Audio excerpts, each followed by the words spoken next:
want to briefly talk about the waiving of the time period that Bill Belichick, like, it's a perfect timing.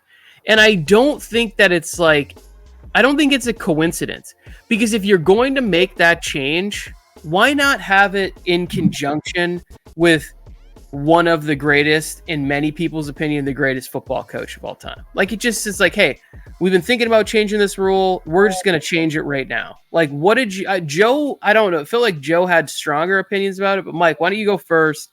Thoughts on them changing to where it's only a 1 year wait for Hall of Fame? I'm for it, and I would be even interested in them making some kind of special situations, like where guys are like automatically first ballot Hall of Famers, like Tom Brady, for example.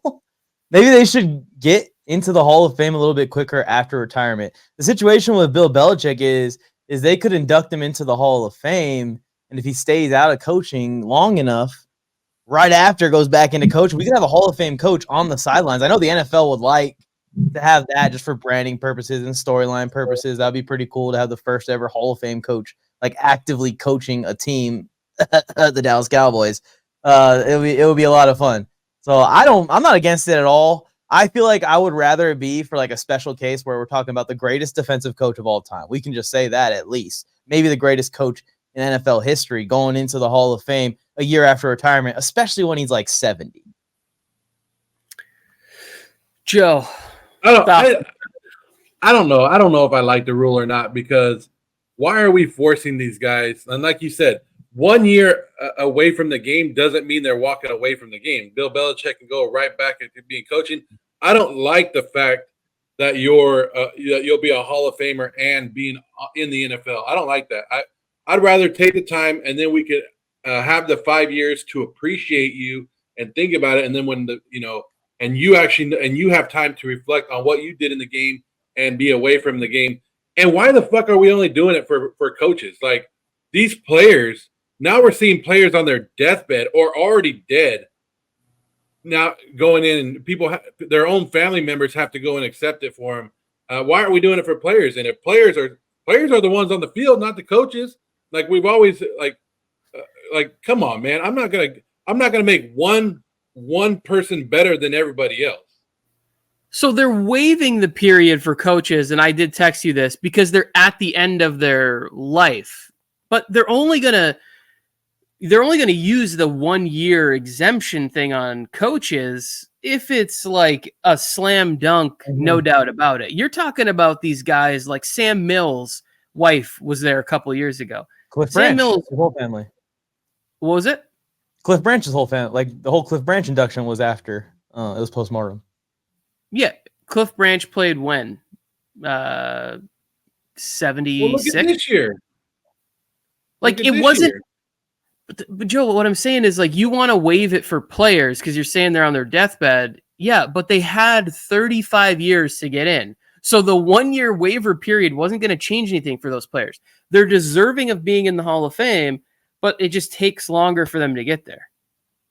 Me personally, I think that if they want to do this for players where it's a similar thing, where it's like if you're this exceptional, like Tom Brady level, like what I'm thinking, Tony, when I think of another coach that's going to possibly use this exception one day, Andy Reid, end of list. Like, that's it right there. That's the only other guy that would even probably be in consideration right now, right? Maybe Mike Tomlin?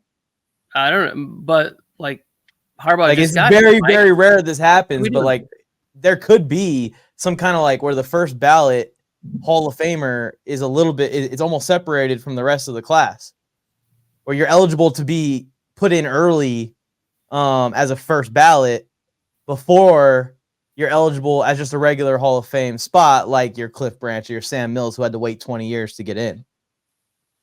Joe. Okay, so I do have something to say. I have never understood what the 5 year waiting period, like, what's the point, right? Like, why do we have to do this?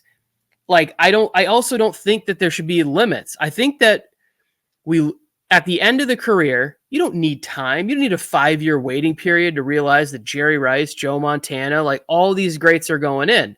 And then I think what happens is like a player that I've argued for, like somebody like Julian Edelman, he benefits from a 5-year waiting period, because the further he gets away and you see what happens to the teams that some of these guys were on, you go, oh man, look how instrumental they were into having a good functioning organization. And you start to compile records and look around at like other players, their peers, their careers finish out. So there are some guys that it benefits from that. But it's like, if you weren't necessarily a Hall of Famer after you retired in year one, like what changes that all of a sudden you're a Hall of Famer 35 years later? Like that's the one thing about the Hall. But also my thing is, I don't think there should be a limit on 5. Like every year it's like, well, we're taking these 5 or 6 or whatever it is players.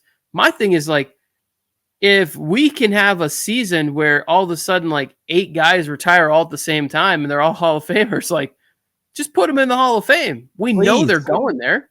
Like, please, Tony, please. Because what do you just happened this year, right? Talking about maybe the greatest tight end ever. A lot of people probably say second or third at worst.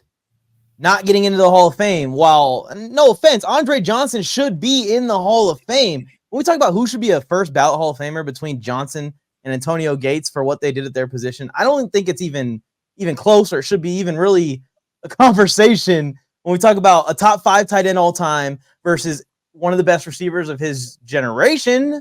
But all time, I don't know how far down Andre Johnson is that list on the receiver list. So why wouldn't it have been Gates there? But if they had extra spots, Tony, it obviously would have been Gates.